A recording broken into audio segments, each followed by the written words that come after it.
Well, it's time to visit the Museum of the Oregon Territory for their display of the coming of the Birdman.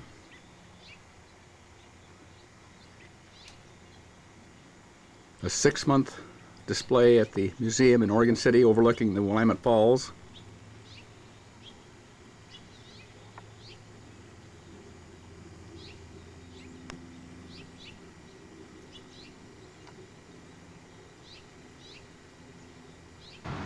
Well, here we are on Tumwater Drive in Oregon City, Oregon.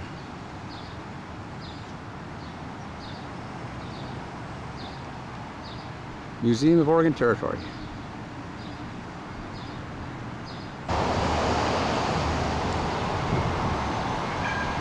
And the museum overlooks the Oregon City Falls, the Willamette Falls. Of course, there's not much water in the river, so it's not much of a fall today.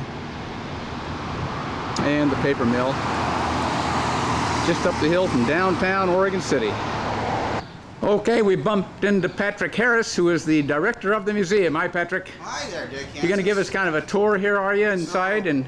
So good to see you here, and your participation in this museum exhibit, The Coming of the Birdman, Aviation in Oregon, is much appreciated. Well, when you called me and said it was about airplanes, I jumped at it. Let's go, sir. Let's go on inside and get you started here. Right. Okay, come on in. Okay, right off the bat, we got a nice mural behind Helen. This is Helen, right? Helen Bicknell is our volunteer at the front desk Tuesday, Wednesdays, and Thursdays during the year. Behind Helen, we have a mural that has been loaned to us by Boeing in Seattle, and that's the history of their participation in flight, which of course everybody knows was quite extensive in the Northwest. Is that Eddie Allen rolling the 707 over Lake Washington? I would say you've Looks got that like it, doesn't it? correct. Yeah.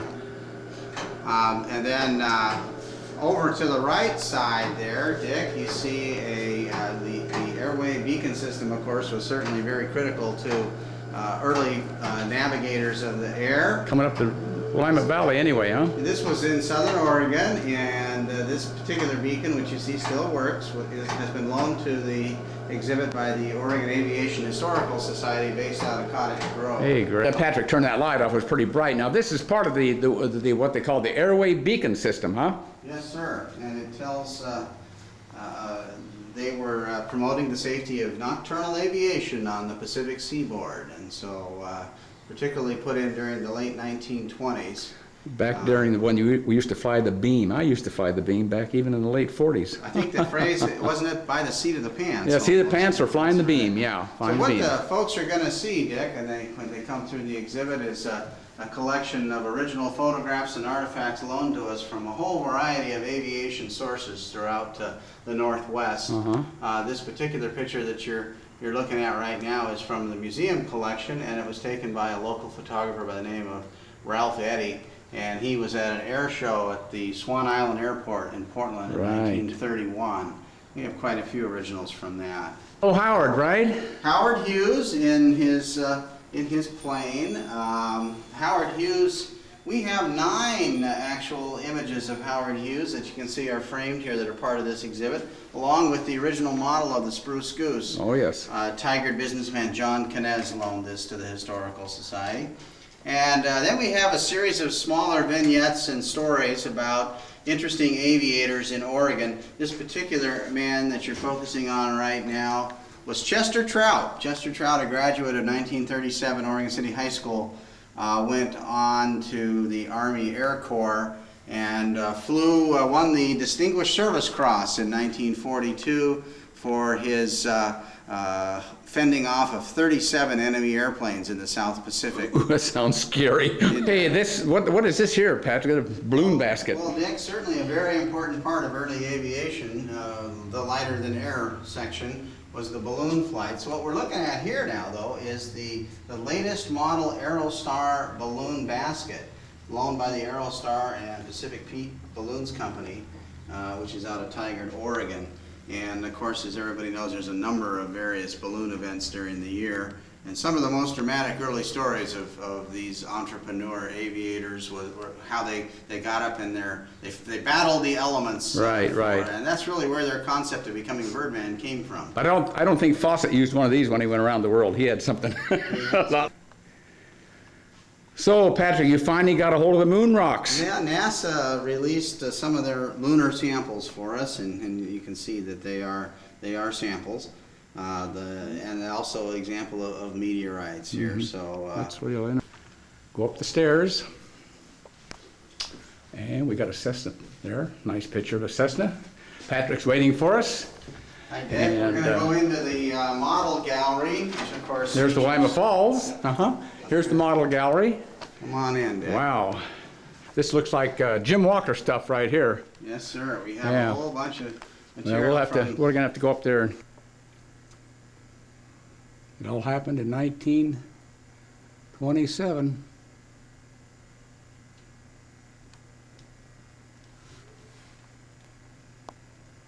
Walker owned American Junior Aircraft in Portland and became the biggest manufacturer.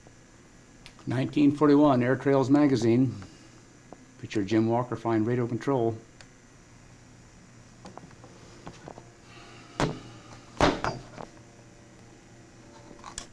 During the 1930s and 40s, Jim Walker shipped more model airplanes out of Portland than any place in the world.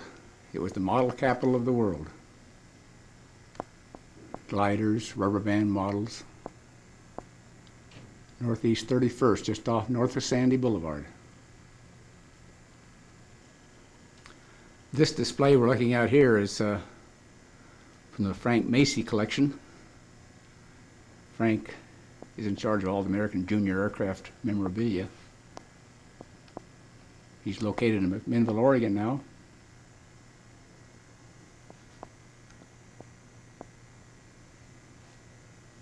Fly U-Control at Westmoreland Park during the late 40s and early 50s.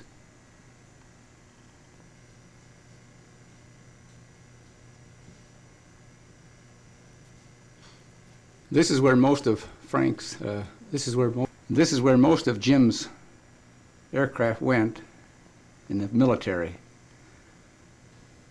There's Jim putting on one of his shows. He was a showman. 1930s, 40s photo. That's where we started.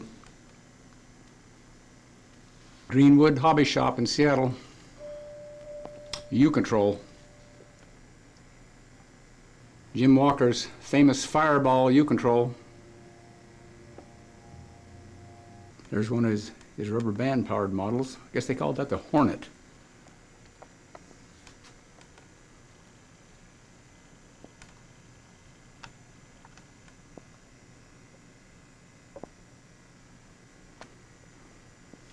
Bob Smurthwaite's aircraft. He's no longer with us.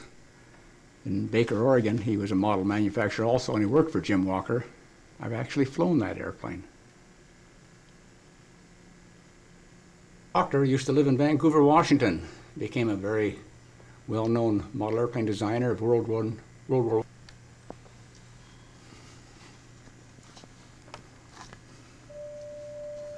Lou Proctor started out in San Diego, California. The company is now located in the Fire Baby. We used to buy those in. There's a genuine Fireball. Jim Walker design. Made him famous. Well, there it is in all its glory before it was covered. 100 inches. 1967. Now, this is 2002.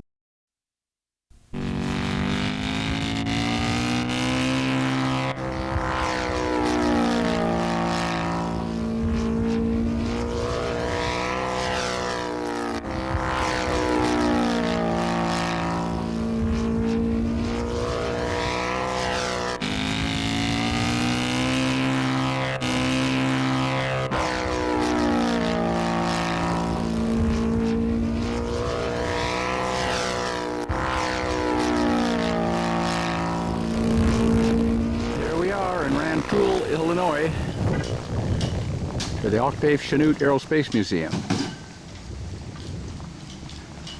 Okay, let's see what's got here.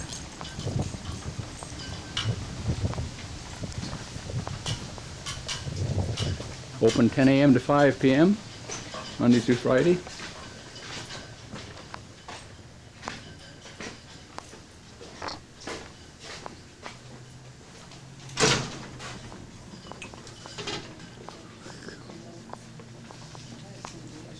Gonna cost you old guys about $6 to get in here. This is what it's gonna look like outside. Rantoul was a training base for the Army Air Force. This is what it was like 100 years ago. This is old Octave Chanute himself, I guess, doing his gliding.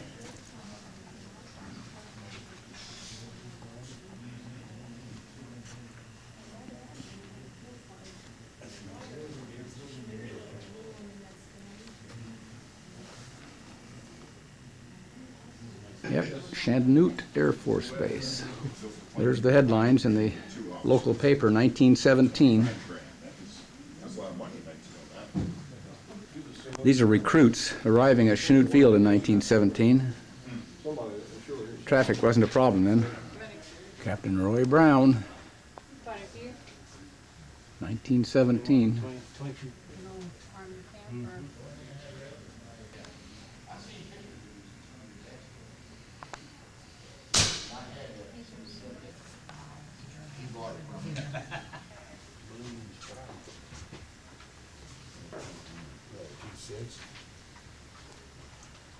Curtis Jennings.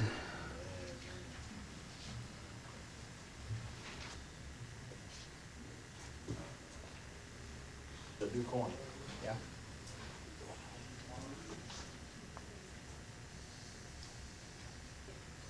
Looks like in barracks is down there. Like Jenny fuselages.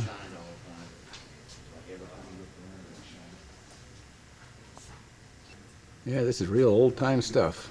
Yeah. Jenny wings and a fuselage. Got a knife down to him with another airplane. But these old jobs as aircraft mechanics.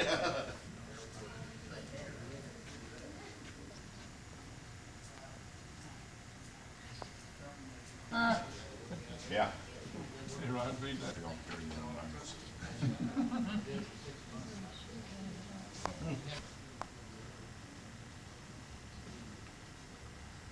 It still stands.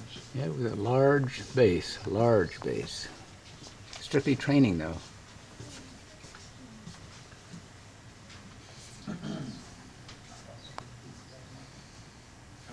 (1939) Aviation Day.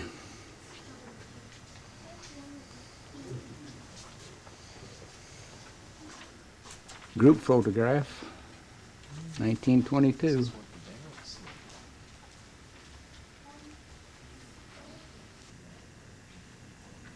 Another 1922 group.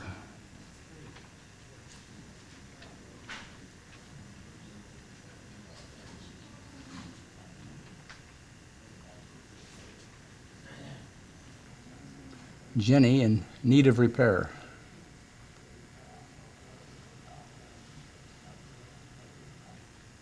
It was a Boeing P-26.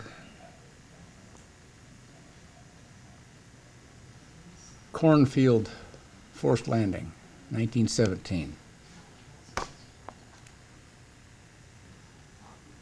Hit a car on the road. Boneyard, 1939.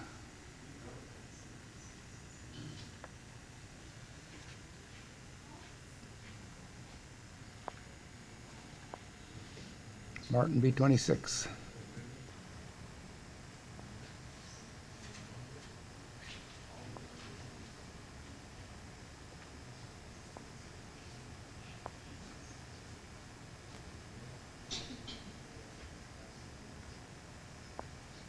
I don't blame him. There he's got his parachute caught in the empennage.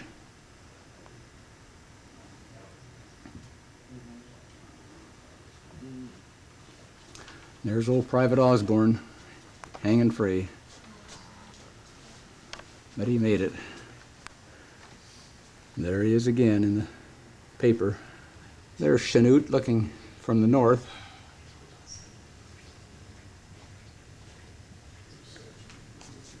Very colorful. Nice diorama of the ramp.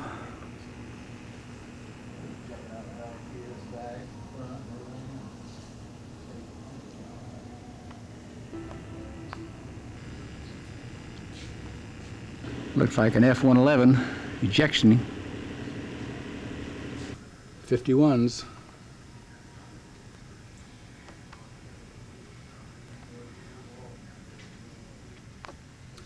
P-40s. 51s again. On the line.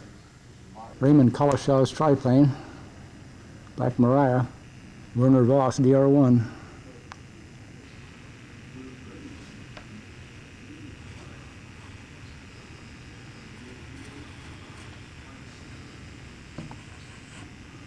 Nice looking models.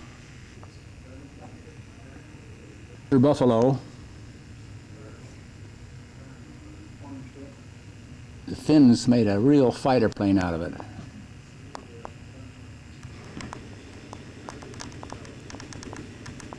This is really a nice diorama. The Finns really shot down a lot of Soviet aircraft with this airplane. The only success it ever had. DR-1 and a Camel. And then we got a Spad coming up.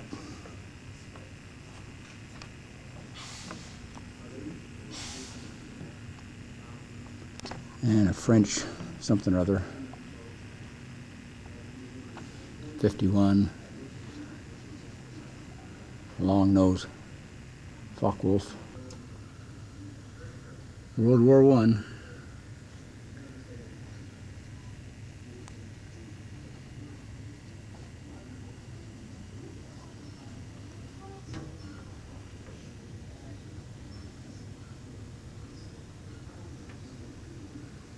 There's a little Russian rat.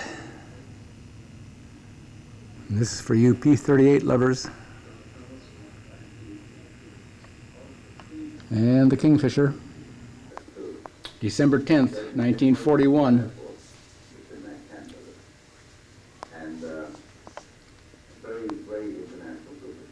January 2nd, 42. December 8th, 41. January 19th, 42. A real old model airplane built in the 20s by a farmer in Princeton, Illinois. Still in one piece, but the fabric's all gone. He based it on a Ford trimotor, I guess. And it was just for display, it looks like. Douglas Devastator.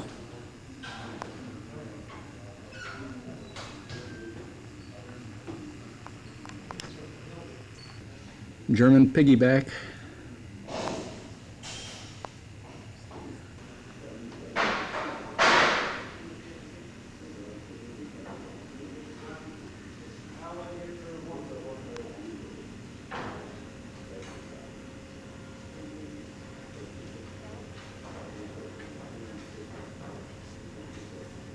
Got Douglas Around the World Cruiser.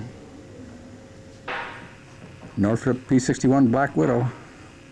Night Fighter. B-29 and B-36.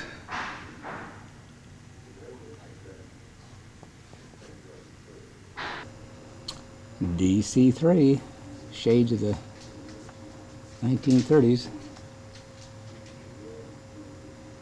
in modern markings. Well, this is what we're here for. This coming weekend is the 100th anniversary of Powered Flight at Dayton, Ohio. Shoot down.